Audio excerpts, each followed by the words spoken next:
ദൈവനാമത്തിന് മഹത്വമുണ്ടാകട്ടെ.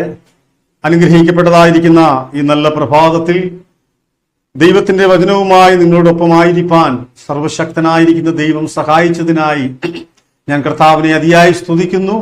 കഴിഞ്ഞ രാത്രിയുടെ യാമങ്ങളിൽ ദൈവം നമ്മോട് കൂടെ ഉണ്ടായിരുന്നു. പ്രഭാതത്തിൽ ദൈവം നമ്മെ ഉണർത്തി. ആ ദൈവത്തിന് നന്ദിയോടെ ഈ പ്രഭാതത്തിൽ ദൈവത്തെ നമുക്ക് സ്തുതിക്കാം, ദൈവത്തെ മഹത്വപ്പെടുത്താം. ഇന്ന് ഈ പ്രഭാതത്തിൽ ദൈവത്തിന്റെ വചനത്തിലേക്ക് പ്രവേശിക്കുവാൻ ഞാൻ കർത്താവിൽ ആഗ്രഹിക്കുന്നു. അതിനാധാരമാക്കി ഇവിടെ ഇപ്രകാരമാണ് എഴുതിയിരിക്കുന്നത്: അവന്റെ ആത്മാവിനാൽ ഏകീകരിക്കപ്പെടുക എന്നുള്ളതായിരിക്കുന്ന ഹെഡിങ്ങോടുകൂടെയാണ് ഇന്ന് പ്രഭാതത്തിൽ നമ്മൾ ചിന്തിക്കുവാൻ ആഗ്രഹിക്കുന്നത്. അതിന് ആസ്പദമാക്കിയ ഒരു തിരുവചനം ഞാൻ ഇവിടെ വായിക്കുന്നു. ഗലാത്യ ലേഖനം 3-ാം അധ്യായത്തിന്റെ 27-28 വാക്യങ്ങൾ. ഗലാത്യ ലേഖനം 3-ാം അധ്യായത്തിന്റെ 27-28 വാക്യങ്ങൾ ഇവിടെ വായിക്കുന്നു. ക്രിസ്തുവിനോട് ചേരുവാൻ സ്നാനമേറ്റിരിക്കുന്ന നിങ്ങൾ എല്ലാവരും ക്രിസ്തുവിനെ ധരിച്ചിരിക്കുന്നു. ദൈവത്തിന് സ്തോത്രം. വളരെ അനുഗ്രഹീതമാകുന്ന ഒരു തിരുവചനമാണ് ഇന്ന് നമ്മൾ പ്രാർത്ഥനയോടുകൂടെ ചിന്തിക്കുവാൻ ആഗ്രഹിക്കുന്നത്. അവന്റെ ആത്മാവിനാൽ, ആരുടെ ആത്മാവിനാൽ? ദൈവത്തിന്റെ പരിശുദ്ധാത്മാവിനാൽ ഏകീഭവിച്ചുകൊണ്ട് പരിശുദ്ധാത്മാവിന് കീഴടങ്ങി പരിശുദ്ധാത്മാവിന്റെ നിയന്ത്രണത്തിലും പരിശുദ്ധാത്മാവിൻ്റെതായ പ്രവർത്തനത്തിലും ഒരു മനുഷ്യൻ നീങ്ങണമെന്നാണ് കർത്താവായ യേശു ക്രിസ്തു നമ്മളെ കുറിച്ച് ആഗ്രഹിക്കുന്നത്. ദൈവത്തിന് സ്തോത്രം. യേശു ഹൃദയത്തിൽ വരുമ്പോൾ മാത്രമേ ഒരു മനുഷ്യൻ ഒരു ദൈവ പൈതലായി മാറുകയുള്ളൂ. ദൈവം നമ്മുടെ ഹൃദയത്തിൽ വരുമ്പോൾ ദൈവത്തിന്റെ പരിശുദ്ധാത്മാവ് നമ്മളിൽ പ്രവർത്തിക്കുവാൻ തുടങ്ങും.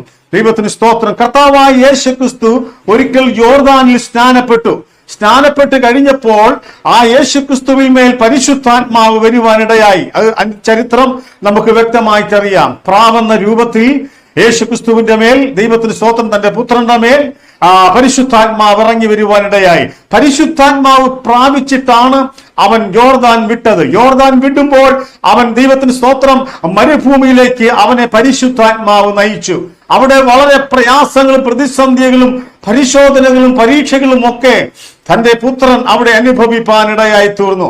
പ്രിയ ദൈവത്തിന്റെ മക്കളെ, ജീവിതത്തിൽ ലോകത്തിൻ്റെതായിരിക്കുന്ന മോഹങ്ങളിൽ കൂടെ ഞാനും നിങ്ങളും ഓടുകയാണെങ്കിൽ നമുക്ക് ഒരുപക്ഷെ കഷ്ടങ്ങളോ പ്രയാസങ്ങളോ പരീക്ഷകളോ കടന്നു വന്നില്ലായിരിക്കാം. പക്ഷെ കർത്താവായ യേശു ക്രിസ്തുവിനെ സ്വന്തം രക്ഷിതാവായി സ്വീകരിച്ച് പരിശുദ്ധാത്മാവ് പ്രാപിച്ച് കർത്താവ് പറയുന്നു, ആ ദൈവത്തിന് സ്തോത്രം, അവർ കർത്താവിൽ സ്നാനപ്പെട്ട് അവർ സഭയുടെ അംഗമായി തീർന്നു കഴിയുമ്പോൾ ദൈവത്തിന് സ്തോത്രം ഒരുപക്ഷെ കഴിഞ്ഞ നാളിൽ അനുഭവിച്ചതിനേക്കാൾ വലിയ ദൈവത്തിന്റെ പരീക്ഷകളും പ്രതിസന്ധികളും ഒക്കെ നമ്മുടെ ജീവിതത്തിൽ കടന്നു വരുവാനിടയായി തീരും.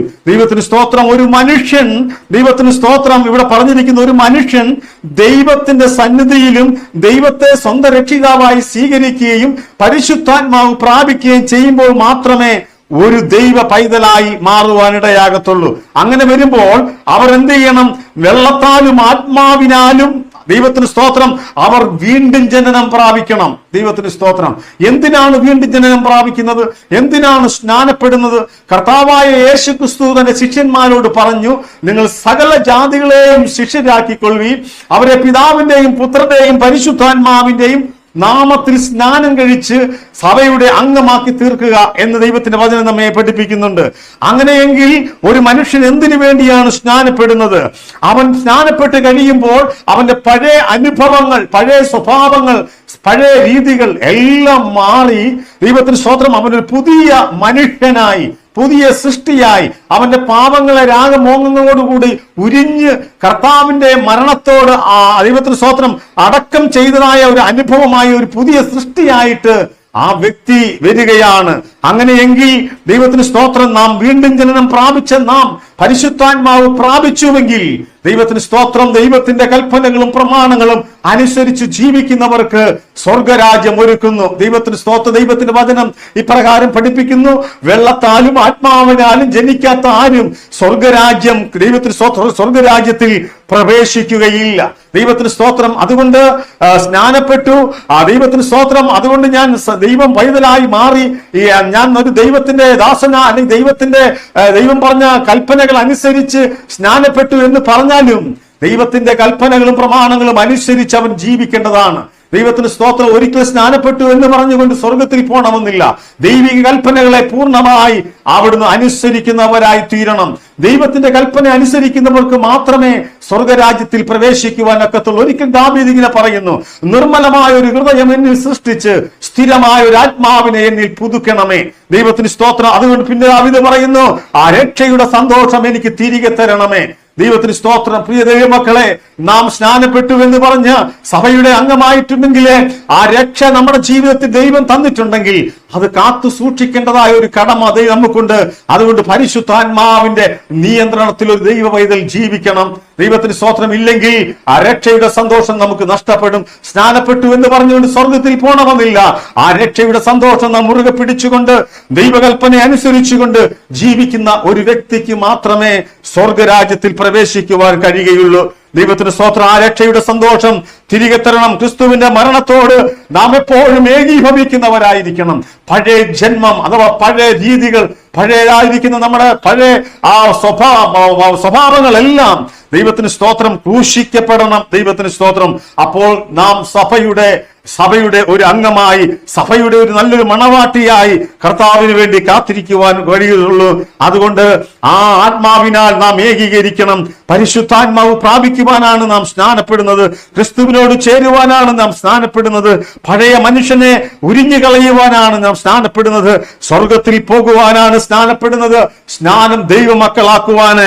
ദൈവത്തിന് സ്തോത്രം. അതുമല്ല, കർത്താവിന്റെ അന്ത്യ കൽപ്പനയാണ്. അതുകൊണ്ട് പ്രിയമുള്ള ദൈവമക്കളെ, ജീവിതത്തിൽ ദൈവത്തിന് സ്തോത്രം ചെയ്യുന്നു. ഈ നമ്മുടെ ജീവിതത്തിൽ എപ്പോഴും ദൈവമായിട്ടുള്ള ഒരു വലിയ ബന്ധം നമ്മുടെ ജീവിതത്തിൽ ഉണ്ടാകണം.